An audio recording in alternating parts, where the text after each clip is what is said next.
When I knock on someone's door, I will introduce myself. Hi, I'm Pastor Ben from Prince of Peace Lutheran Church. I'm just taking this opportunity to get to meet some of my neighbors and see where the conversation goes from there.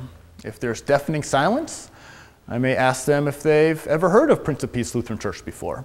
I'll ask them if they know anything about Prince of Peace.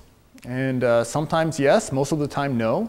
And I can start mentioning things that they might be aware of in the congregation. The biggest event we have here every year is a haunted house.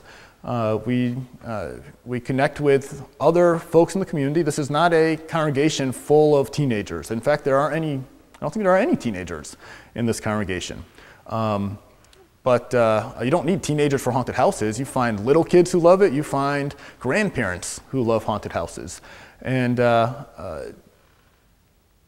what we've been able to do at Prince of Peace is build connections with other groups in the community who will each take one room of the haunted house. They'll be responsible for decorating and staffing that one room. And we end up with about 500 folks over 2 days who walk through our haunted house. I wasn't expecting that many people to be interested in coming to a haunted house, but about 500 people show up over those 2 days. Because there are so many people, we end up with a line where some people are waiting 45 minutes in line just to walk through the haunted house. This most recent year, a new friend of ours, her name is T.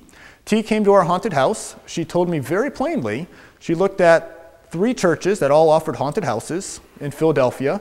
We were the only church who offered a free haunted house. So she decided to come to our haunted house.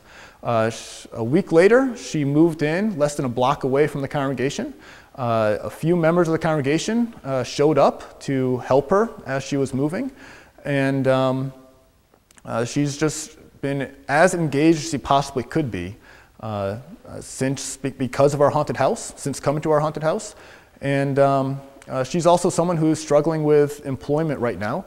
And because of the community organizing we do and the many conversations we've had in this place about people who are struggling with employment, she knows she's not alone when she comes here. And she knows there are people here who can share their stories also of how they are struggling through unemployment or how they've been able to eventually land a job. And I think that's given T a whole lot of comfort.